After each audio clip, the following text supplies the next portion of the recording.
ಕೂಡ ವಿದ್ಯಾರ್ಥಿಗಳು ಹೋದ್ರೆ ವಿದ್ಯಾರ್ಥಿಗಳನ್ನ ದೇಶದ್ರೋಹಿಗಳನ್ನ ನೇರವಾಗಿ ಹೇಳ್ತಾರೆ ಸರ್. ಅದ್ರೊಳಗೆ ಇದ್ದವ್ರು ದೇಶದ್ರೋಹಿಗಳಂದ್ರು, ವಿದ್ಯಾರ್ಥಿಗಳಿಗೆ ದೇಶದ್ರೋಹಿ ಸರ್. ಭಯೋತ್ಪಾದಕರ ಬಿ ಟೀಮು ಅವರು ಪ್ರೊಟೆಸ್ಟ್ ಮಾಡ್ತಾರೆ ಅಂತ ಹೇಳಿದ್ದಾರೆ. ಪಂಜಾಬ್ದೊಳಗೆ ಇರೋದು ಆಮ್ ಆದ್ಮಿ ಪಾರ್ಟಿ ಗವರ್ಮೆಂಟ್, ಅಲ್ಲಿ ಪೊಲೀಸರು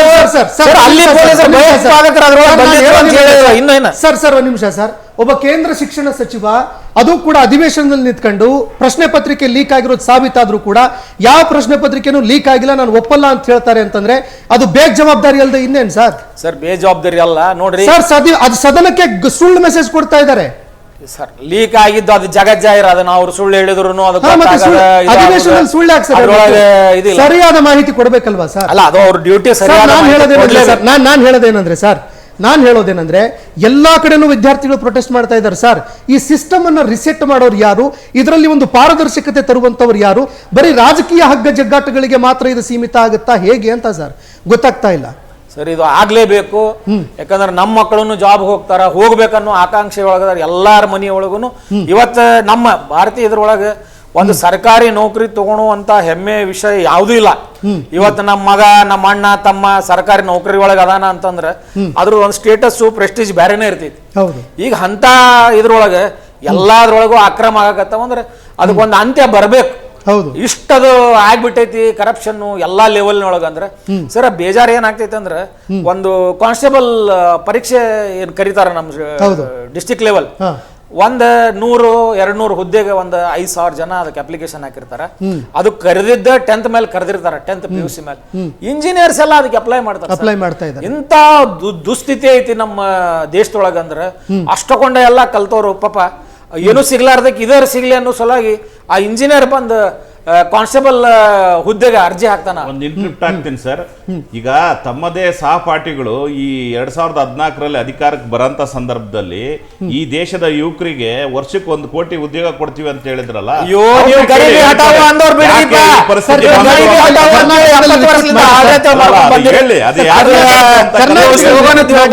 ಮಾತಾಡ್ತಾ ಇದ್ದಾರೆ, ಮಾತಾಡಿ ಸರ್. ಓಕೆ ಹೇಳಿ.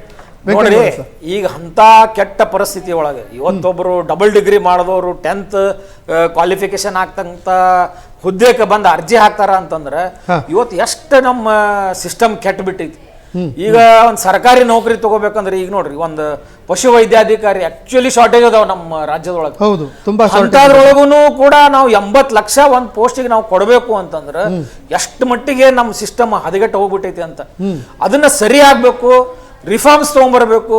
ಈಗ ಈಗ CM ಆದ್ರು ಹೊಸಾದ್ ನಾನು ಎಲ್ಲ ಹೊಸಾದ್ ಮಾಡ್ತೀನಿ, ನಮ್ಮನ್ನ ನೆನಪಿಟ್ಕೋಬೇಕು ಜನ ನಮ್ಮ ಕೆಲಸದಿಂದ ಅಂತ ಹೇಳ್ತಾರೆ. ಮಾಡ್ಲಿ ಅವರು, ಅದಕ್ಕೆ ಯಾರು ವಿರೋಧ ಮಾಡಲ್ಲ ಸರ್. ಚಲೋ ಮಾಡ್ತಾರ ಅಂದ್ರೆ ಯಾರು ವಿರೋಧ ಮಾಡಂಗಿಲ್ಲ.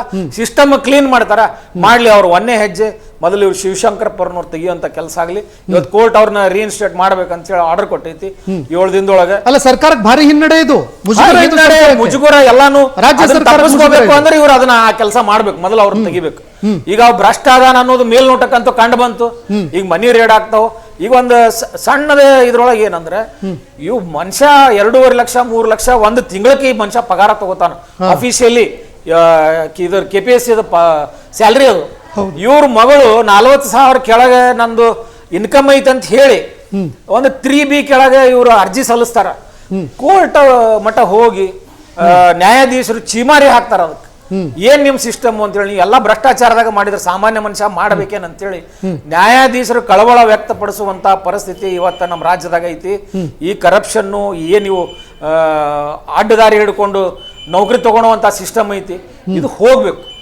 ಇದು ಯಾರ ಮಾಡ್ಲಿ, DK ಶಿವಕುಮಾರ್ ಅವರ ಮಾಡ್ಲಿ, ಆ ಸಿಸ್ಟಮ್ ಹೋಗ್ಬೇಕು. ಏನ ಅರ್ಹ ಅಭ್ಯರ್ಥಿಗಳದಾರ ಅವ್ರಿಗೆ ಜಾಬ್ ಸಿಗುವಂತ ಕೆಲಸ ಆಗ್ಬೇಕು ಸರ್. ಒಂದ್ ಸಣ್ಣ ಎಕ್ಸಾಂಪಲ್ ಹೇಳ್ಬಿಡ್ತೀನಿ. ಈ ಹಿಂದೆ ಗೋವಿಂದೇಗೌಡರು ಶಿಕ್ಷಣ ಸಚಿವರಿದ್ರು. ಆ ಟೈಮ್ನಾಗ ಏನ್ ಶಿಕ್ಷಕರನ್ನ ನೇಮಕ ಮಾಡ್ಕೊಂಡ್ರು, ಆ ಪಾರದರ್ಶಕತೆ ಅದು ಒಂದು ಏನು ಮೆರಿಟ್ ಮೇಲೆ ಶಿಕ್ಷಕರನ್ನ ತಗೊಳುವಂತ ಒಂದು ಎಕ್ಸಾಂಪಲ್ ಇನ್ನೂ ಕೂಡ ರಾಜ್ಯದಾಗ ಆಗಿಲ್ಲ. ಅವರೊಬ್ಬರು ಮಾದರಿ, ಒಬ್ಬರು ಮಂತ್ರಿ ಆಗಿ ಒಂದು ಸಿಸ್ಟಮ್ ಕ್ರಿಯೇಟ್ ಮಾಡಿ ಹೋದ್ರು. ಅದು ಮುಂದೆ ಅದು ಏನೇನೋ ಆಗಿ ಎಲ್ಲ ಡೈವರ್ಟ್ ಆಗಿ ಹಂಗಂತ ಅಂತವ್ರೊಬ್ರು ಯಾರೋ ಮುತುವರ್ಜಿ ತಗೊಂಡು ಈ ಸಿಸ್ಟಮ್ ಅನ್ನ ಕ್ಲೀನ್ ಮಾಡುವಂತ ಕೆಲಸ ಆಗ್ಬೇಕು. ಕರಪ್ಷನ್ ಎಲ್ಲಾ ಮಟ್ಟದಾಗಿಂದ ಹೋಗ್ಬೇಕು. ಹೋಗಿ ಯಾರು ಅರ್ಹ ಅಭ್ಯರ್ಥಿಗಳದಾರ ಅವ್ರಿಗೆ ಅದು ಸಿಗುವಂಗ ಆಗ್ಬೇಕು. ಈಗ ಇವ್ರಿಷ್ಟ ಕೊಂಡ ಸೌಕಾರ ಅದಾರ, 3B ಒಳಗೆ ಸಾಕಷ್ಟು ಬಡವರು ಅದಾರ. ಈ ಅಮ್ಮ ಹೋಗಿ ಅದ್ರೊಳಗೆ ಅರ್ಜಿ ಹಾಕ್ತಾಳ, ಇವ್ರ ಅಪ್ಪ ಆಕೆಗೆ ನೌಕರಿ ಕೊಡ್ತಾನ. ಆ ಬಡವ್ರು ಏನ್ ಮಾಡ್ಬೇಕು ಸರ್? ಅವ್ರು ಎಲ್ಲಿಂದ ತರ್ತಾರ 40 ಲಕ್ಷ 80 ಲಕ್ಷ? ಅಂತ ಒಂದ್ ಏನ್ ಸಾಮಾಜಿಕ ನ್ಯಾಯ ಪಾಪ ಅವ್ರ ಶೋಷಿತ ವರ್ಗದವ್ರು ಅದಾರ ಅವ್ರಿಗೆಲ್ಲ ಅನ್ಯಾಯ ಮಾಡ್ಕೊಂತ ಏನ್ ಇವ್ರು ಬಂದಾರ, ಇದು ನಿಲ್ಲಬೇಕು. ಇದು ಕಟ್ಟುನಿಟ್ಟಾಗಿನೇ ಇದಕ್ಕೊಂದು ಸಿಸ್ಟಮ್ ಜನರೇಟ್ ಆಗ್ಬೇಕು, ಅಂದಾಗ ಇದು ನಿಂದಿರ್ತೈತಿ ಹೊರತು ಅಲ್ಲ. ಶಿಕ್ಷಣ ತಜ್ಞರ ಜೊತೆಗೆ ಕೂತ್ಕೊಂಡು ಡಿಸ್ಕಷನ್ ಮಾಡೋದನ್ನ ನಾವು ನೋಡ್ಲೇ ಇಲ್ಲ ಸರ್. ಶಿಕ್ಷಣ ತಜ್ಞರೇ ಎಲ್ಲರೂ ಮರೀಚಿಕೆಯಾಗಿ ಹೋಗ್ಬಿಟ್ಟಿದ್ದಾರೆ. ಅವರು ಕೂಡ ಪೊಲಿಟಿಕಲಿ ಕರಪ್ಟ್ ಆಗ್ಬಿಟ್ಟಿದ್ದಾರೆ ಕಂಪ್ಲೀಟ್ಲಿ. ಕರಪ್ಷನ್ ಆ ಲೆವೆಲ್ಗೆ ಹೋಗ್ಬಿಟ್ಟಿದೆ ಸಿಸ್ಟಮ್. ನಮ್ದೇನು ಎಜುಕೇಶನ್ ಸಿಸ್ಟಮ್ ಐತಿ, ಕರಪ್ಷನ್ ಏನ್ ಇವ್ರು ಎಜುಕೇಶನಿಸ್ಟು ಒಂದು ನಾವು ಅವಾಗೆಲ್ಲಾರು ಪಂಡಿತರು ಅಂತೆಲ್ಲ ಕರಿತಾ ಇದ್ವಿ, ವಿದ್ವಾಂಸರು ಅಂತ ಹೇಳಿ ಅವ್ರು ಯಾರು ಉಳ್ದೇ ಇಲ್ಲ ಸರ್. ಈಗ ಇದೇ ಇಶ್ಯೂ ಆದ್ಮೇಲೆ ನಮ್ಮ ಮುಖ್ಯಮಂತ್ರಿಗಳು ಒಂದು ಕಮಿಟಿ ರಚನೆ ಮಾಡಬೇಕಿತ್ತು ಇಮಿಡಿಯೇಟ್ಲಿ. ಇದನ್ನ ಹೆಂಗ್ ನಾವು ತಡಿಬೇಕು, ಇದನ್ನ ಹೆಂಗ್ ನಾವು ಸರಿ ಮಾಡಬೇಕು ಅಂತ ಹೇಳಿ. ಬಟ್ ಏನೂ ಆಗ್ಲೇ ಇಲ್ಲ. ಅವರು ಬರೇ ತಮ್ಮ ರಾಜಕೀಯ ಇದ್ರೊಳಗನ ಮುಣಗ್ಬಿಟ್ಟಾರ, ಬೇರೆ ಕಡೆ ಅವ್ರಿಗೆ ಲಕ್ಷ್ಯ ಇಲ್ಲ. ಆ ಇದ್ರೊಳಗೆ ಈ ಸಿಸ್ಟಮ್ ಇವ್ರೇನ್ ಸರಿ ಮಾಡ್ತಾರ ಅಂತ ನಮ್ಗೆ ಅನ್ಸಂಗಿಲ್ಲ. ಒಂದ್ ಸಣ್ಣ ಹೆಜ್ಜೆ ಮೊದಲ ಇವ್ರನ್ನೇನ ಶಿವಶಂಕರಪ್ಪ ಅವ್ರನ್ನ ಚೇಂಜ್ ಮಾಡುವಂತ ಕೆಲಸ ಮಾಡಿದ್ರ ಅಂದ್ರೆ ಇವ್ರು ಆಂಟಿ ಕರಪ್ಟ್ ಇಮಿಡಿಯೇಟ್ ಆಗಿ ಅವ್ರನ್ನ ಆಚೆ ಹಾಕಿ ಅವ್ರ ಮೇಲೆ ತನಿಖೆ ಕೂರಿಸ್ಬೇಕು ಸರ್, ಕೂರಿಸ್ಬೇಕು. ಹೌದು, ಅಂದಾಗ ನೀವು ಏನೋ ಮಾಡಾಕತ್ತೀರಿ ಕರಪ್ಷನ್ ವಿರುದ್ಧ ಅನ್ನೋದು ಜನ ನೋಡ್ತಾರ. ಇವತ್ತು ಗ್ರಾಸ್ ರೂಟ್ ಲೆವೆಲ್ ಕಟ್ಟೆ ಕಡೆ ಮನುಷ್ಯ ಗೊತ್ತಾಗತ್ತೆ ಇವತ್ತು ಸಿಎಂ ಏನ್ ಮಾಡ್ತಾನ ಅಂತ ಹೇಳಿ. ಇವತ್ತು ಅಂತ ಒಂದು ಸಿಚುವೇಶನ್ನಾಗ ಇವತ್ತು ಸಿಎಂ ವರ್ಕ್ ಮಾಡ್ಲೇಬೇಕು, PM ವರ್ಕ್ ಮಾಡ್ಲೇಬೇಕು, ಆ ಪರಿಸ್ಥಿತಿ ಐತಿ ಇವತ್ತು. ಸಣ್ಣ ಒಬ್ಬ ಹಳ್ಳಿ ಒಳಗ ಕಟ್ಟ ಕಡೆ ಮನುಷ್ಯಾಗ ಇವತ್ತು ನಮ್ಮ ಪ್ರೈಮ್ ಮಿನಿಸ್ಟರ್ ಏನ್ ಮಾಡ್ತಾರ ಅಂತ ಹೇಳಿ ಆ ಮನುಷ್ಯ ಗೊತ್ತಾಗ್ತೈತಿ. ಅಂತ ಒಂದು ಸಿಸ್ಟಮ್ನ್ಯಾಗ ಇವ್ರು ಕರಪ್ಷನ್ ಮಾಡಿದ್ರಂದ್ರ ಆ ಸಣ್ಣ ಹುಡುಗಗೂ ತಿಳಿತಿತ್ತು. ಓಕೆ, ಹರಿಚಂದ್ ಸರ್ ಹೇಗೆ ನೋಡುತ್ತೆ ಸರ್ ಬಿಜೆಪಿ ಇದನ್ನ? ಮೊದಲನೇದಾಗಿ ಏನು ಇವತ್ತು KPSC ಹಗರಣದ ಬಗ್ಗೆ ಸಂಬಂಧಿಸಿದಂತೆ ಇವತ್ತು ಇಡಿ ರೇಡ್ ಆಗಿದೆ. ಒಟ್ಟು 21 ಕಡೆ 8 ಜಿಲ್ಲೆಗಳಲ್ಲಾಗಿದೆ. ಇಡಿ ರೇಡ್ ಆಗಿದೆ ಅಂತ ಆದ ತಕ್ಷಣ ನಮಗೆ ಗೊತ್ತಾಗಿರೋದು ಏನು ಅಂದ್ರೆ ಇದರಲ್ಲಿ ಅಕ್ರಮ ಹಣದ ವರ್ಗಾವಣೆ ವ್ಯಾಪಕವಾಗಿದೆ. ಕಾಂಗ್ರೆಸ್ ಮಿತ್ರರು ಹೇಳ್ತಾ ಇದ್ರು ಭ್ರಷ್ಟಾಚಾರದ ಬಗ್ಗೆ ಮಾತನಾಡ್ತಾರೆ. ಅವ್ರದ್ದೊಂದು ಡಬಲ್ ಸ್ಟ್ಯಾಂಡರ್ಡ್ ಹೆಂಗೆ ಅಂದ್ರೆ ನೀಟ್ ಹಗರಣ ಆದ ತಕ್ಷಣ ನೋಡಿ ಅಲ್ಲಿ ವ್ಯವಸ್ಥೆಯ ನೋಡಿ ಇಲ್ಲಿ KPSC ಇರ್ಬೋದು ಅಥವಾ ನೀಟಲ್ಲಿ ಇರ್ಬೋದು ಏನ್ ಸಮಸ್ಯೆಗಳಾಗಿದೆ ಇವತ್ತು, ಪ್ರಶ್ನೆ ಪತ್ರಿಕೆ ಸೋರಿಕೆ ಇರ್ಬೋದು ಅಥವಾ ಭ್ರಷ್ಟಾಚಾರದ ವಿಚಾರ ಇರ್ಬೋದು, ಬಟ್ ವ್ಯವಸ್ಥೆಯ ಲೋಪದೋಷ ಅದು. ವ್ಯವಸ್ಥೆಯನ್ನ ನೋಡಿ ಯಾವುದೇ ರಾಜಕೀಯ ಪಕ್ಷದಲ್ಲಿರಲಿ ವ್ಯವಸ್ಥೆಯ ಲೋಪದೋಷಗಳನ್ನ ಸರಿಪಡಿಸ್ಲಿಕ್ಕೆ ಪ್ರಯತ್ನ ಮಾಡಬೇಕು. ನೀಟಲ್ಲಿ ಪ್ರಶ್ನೆ ಪತ್ರಿಕೆ ಸೋರಿಕಾದಾಗ ಇವ್ರದ್ದು ಏನು ಡಬಲ್ ಸ್ಟ್ಯಾಂಡರ್ಡ್, ನೇರವಾಗಿ ಸಚಿವರೇ ರಾಜೀನಾಮೆ ಕೊಡಬೇಕು. ಬೀದಿಗಿಳಿದ್ರು, ಯಾರು ಇವ್ರು ಇಳಿದಿದ್ದಲ್ಲ, ಜಂಜಿಗಳು ಹೋರಾಟ ಮಾಡ್ತಾ ಇದ್ರು. ನಾನೊಂದು ಈ ಮೂಲಕ ಸ್ಪಷ್ಟಪಡಿಸ್ಲಿಕ್ಕೆ ಹೇಳ್ತೀನಿ, ಯಾವುದೇ ಕಾರಣಕ್ಕೂ ಭಾರತೀಯ ಜನತಾ ಪಾರ್ಟಿ ಇರ್ಬೋದು ಅಥವಾ ನಮ್ಮ ಕೇಂದ್ರ ಸರ್ಕಾರ ಇರ್ಬೋದು, ಕೇಂದ್ರ ಸರ್ಕಾರದಲ್ಲಿರುವ ಯಾವುದೇ ಸಚಿವರಾಗಿರ್ಬೋದು, ಜಂಜಿಗಳ ಹೋರಾಟವನ್ನ ನಾವು ಯಾವುದೇ ಕಾರಣಕ್ಕೂ ದೇಶದ್ರೋಹಿಗಳು ಅಂತ ಕರೆದಿಲ್ಲ. ಭಾರತೀಯ ಜನತಾ ಪಾರ್ಟಿ ವಕ್ತಾರನಾಗಿ ನಾನು ಹೇಳ್ತಾ ಇದ್ದೀನಿ. ನೀವು ವಕ್ತಾರನಾಗಿ ಹೇಳ್ತಾ ಇದ್ದೀರಿ ಸರ್, ನಿಮ್ಮ ಸಚಿವರು ಸರ್, ನಿಮ್ಮ ಸಚಿವರು ಸರ್, ಕೊಡ್ತೀನಿ ಸರ್, ನಿಮ್ಮ ಸಚಿವರು ನೇರವಾಗಿ ಭಯೋತ್ಪಾದಕರ ಬಿ ಟೀಮ್ ಅಂತ ಹೋರಾಟಗಾರನ ಕರೆದಿದ್ದಾರೆ. ಬಿ ಟೀಮ್ ಹೇಳಿದ್ರಲ್ಲ, ಏನ್ ಜಂಜಿಗಳು ಹೋರಾಟ ಮಾಡ್ತಾ ಇದ್ರು ಅವರ ಒಟ್ಟಿಗೆ ಈ ರೀತಿಯ ಭಯೋತ್ಪಾದಕರು ಅಥವಾ ಅಕ್ರಮ ನುಸುಳುಕೋರಿರ್ಬೋದು, ಮತ್ತೆ ಇರ್ತಾರೆ, ರೌಡಿ ಶೀಟರ್ಗಳಿರ್ಬೋದು, ಈ ರೀತಿಯ ವಿಚಿತ್ರಕಾರಿ ಶಕ್ತಿಗಳು ಸೇರ್ಕೊಂಡು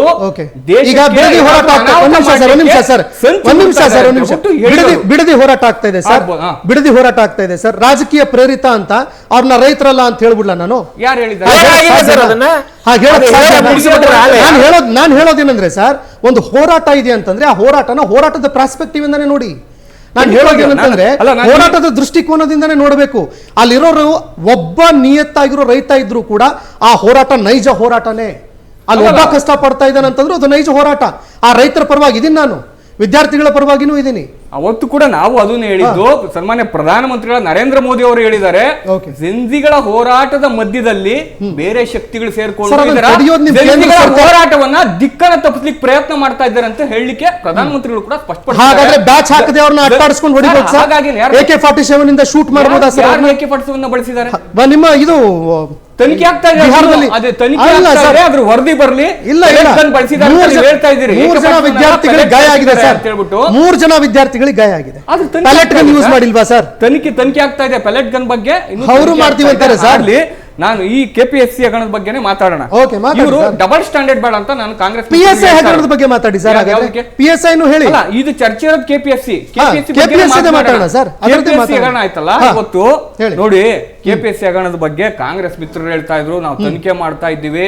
ನಾವು ಇವರು ಕಾಂಗ್ರೆಸ್ ಒಂದು ಸ್ಟ್ಯಾಂಡರ್ಡ್ ನೀತಿ ಇದೆ ಇವತ್ತು. ಹಗರಣ ಹೆಂಗೆ ಗೊತ್ತಾ, ಒಂದು ಕಾಂಗ್ರೆಸ್ ಸರ್ಕಾರ ಬಂದ್ರೆ ಭ್ರಷ್ಟಾಚಾರಕ್ಕೆ ರೆಡ್ ಕಾರ್ಪೆಟ್ ಹಾಕ್ದಂಗೆ ಹಾ. ಯಾವ ಭ್ರಷ್ಟಾಚಾರ ಏನಿಲ್ಲ ನೋಡಿ. First ನಮ್- ಭ್ರಷ್ಟಾಚಾರ ಸರ್, ದಯವಿಟ್ಟು ಈ ಸುಮ್ಮನೆ ರಾಜ್ಯದ ಸರ್, ಅಧ್ಯಕ್ಷರು ನಿಮ್ಮ ಯಾವ ಅವಧಿ ನಿಮಿಷ ಮುಗಿಯೋ- ಸರ್, ನೀವು ನಿಮ್ಮ ಮಾತಾಡಿ. ಅವಧಿ ಮುಗಿಯೋವರೆಗೂ ಒಂದು ನಿಮಿಷ ಸರ್, ಒಂದು ನಿಮಿಷ. ಅತ್ಯಂತ ಸರ್, ಗೌರವಯುತವಾಗಿ ಮಾತಾಡಿ. ನಿಮ್ಮ ಮಾತನ್ನ ನಾನು ಕೇಳಿಸ್ಕೊಂಡಿದ್ದೀನಿ. ಹೇಳಿ ಸರ್. ನೋಡಿ, ಕಾಂಗ್ರೆಸ್ ಸರ್ಕಾರ ಬಂದ್ರೆ ನಮ್ಮ ಪಕ್ಷದ ನಿಲುವೇನು ಗೊತ್ತಾ? ಕಾಂಗ್ರೆಸ್ ಸರ್ಕಾರ ಬಂದ್ರೆ ಭ್ರಷ್ಟಾಚಾರಗಳಿಗೆ ರೆಡ್ ಕಾರ್ಪೆಟ್. ನಾನು ಸನ್ಮಾನ್ಯ ಡಿ ಕೆ ಶಿವಕುಮಾರ್ನ ನೇರವಾಗಿ ಹೇಳ್ತೀನಿ, ಸನ್ಮಾನ್ಯ ಡಿ ಕೆ ಶಿವಕುಮಾರ್ ಅವರು ರಿಯಲ್ ಎಸ್ಟೇಟ್ ಮುಖ್ಯಮಂತ್ರಿ ಅವರು. ಇವತ್ತು ರಾಜ್ಯದ ಸರ್ಕಾರವನ್ನು ಯಾವ ರೀತಿ ದಯಮಾಡಿ ನಡೆಸ್ತಾ ಒಂದು ನಿಮಿಷ ಇದ್ದಾರೆ? ಸರ್. ರಾಜ್ಯ ಒಂದು ನಿಮಿಷ ಸರ್.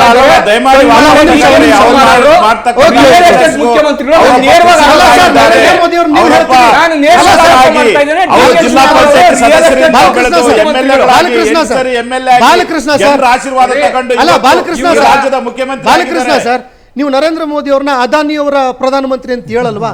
ಹಂಗ ಅವರು ಹೇಳ್ತಾ ಇದ್ದಾರೆ, ಅವ್ರು ಹೇಳಿ. ಹಾ, ಹೇಳಿ ಅವರು. ಒಂದ್ ನಿಮಿಷ ಅವ್ರಿಗೆ ಮಾತಾಡಕ್ಕೆ ಅವಕಾಶ ಕೊಡಿ, ಮಾತಾಡಿ ಸರ್. ಅಲ್ವಾ?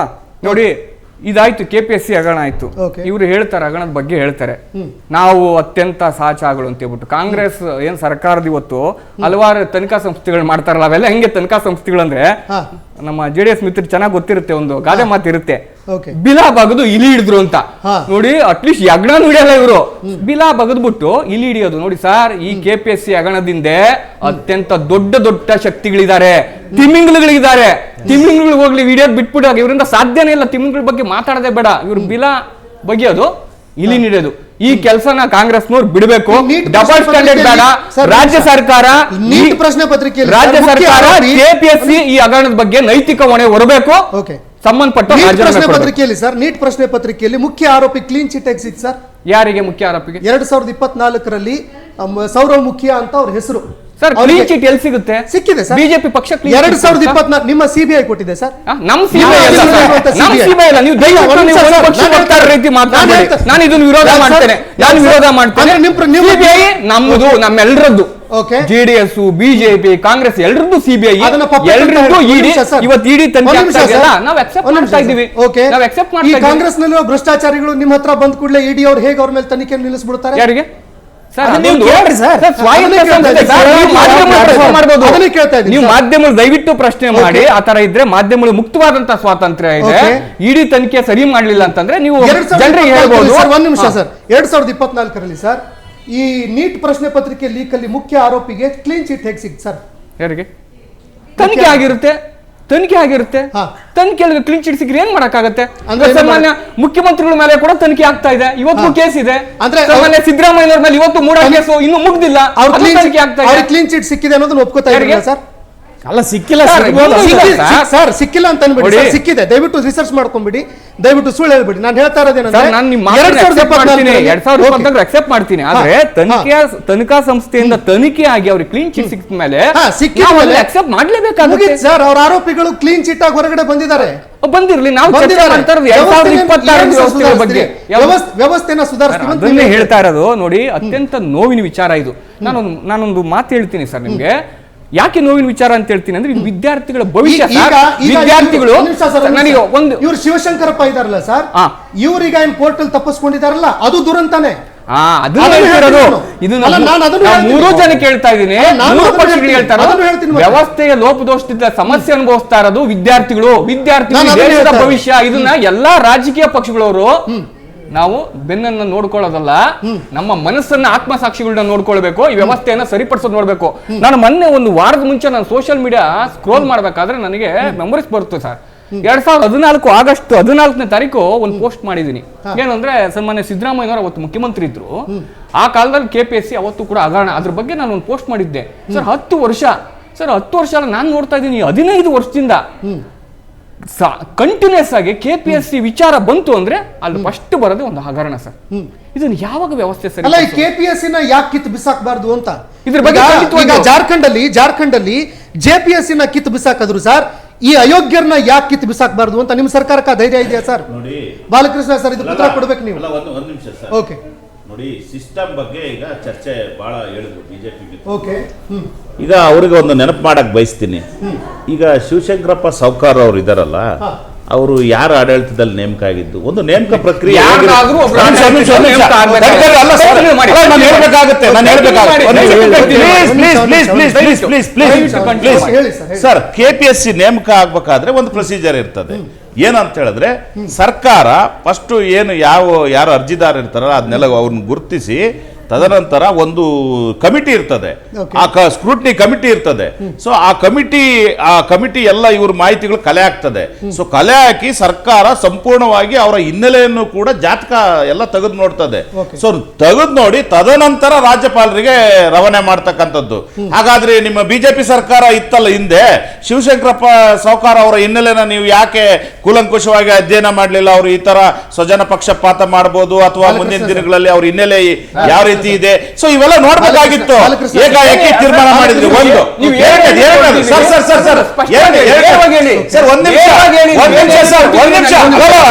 ಒಂದ್ ನಿಮಿಷ, ಇವತ್ತು ಅಲ್ಲಿಂದನೂ ಕೂಡ ತನಿಖೆ ಆಗ್ಲಿ. ಬರೀ ತನಿಖೆ ಇವತ್ತು ಈ ರೀತಿ ಆಗ್ತಾ ಇದೆ ಅನ್ನೋದು ಅಷ್ಟೇ ಅಲ್ಲ, ಕಾಂಗ್ರೆಸ್ ಒಂದ್ ಹೆಜ್ಜೆ ಮುಂದೆ ಹೋಗಿ ಹೇಳ್ತದೆ, ಅವ್ರ ನೇಮಕ ಆಯ್ತಲ್ಲ ಅಲ್ಲಿಂದನೂ ಕೂಡ ತನಿಖೆ ಆಗಲಿ ಅಂತ ಹೇಳ್ತದೆ. ಸರ್ ಒಂದ್ ನಿಮಿಷ ಸರ್ ನಾನು ಹೇಳ್ತೀನಿ. ಇವತ್ತು ಸನ್ಮಿತ್ರರು ಅನೇಕ ವಿಚಾರಗಳು ಚರ್ಚೆ ಮಾಡಿದ್ರು ಅಲ್ಲ ಸರ್.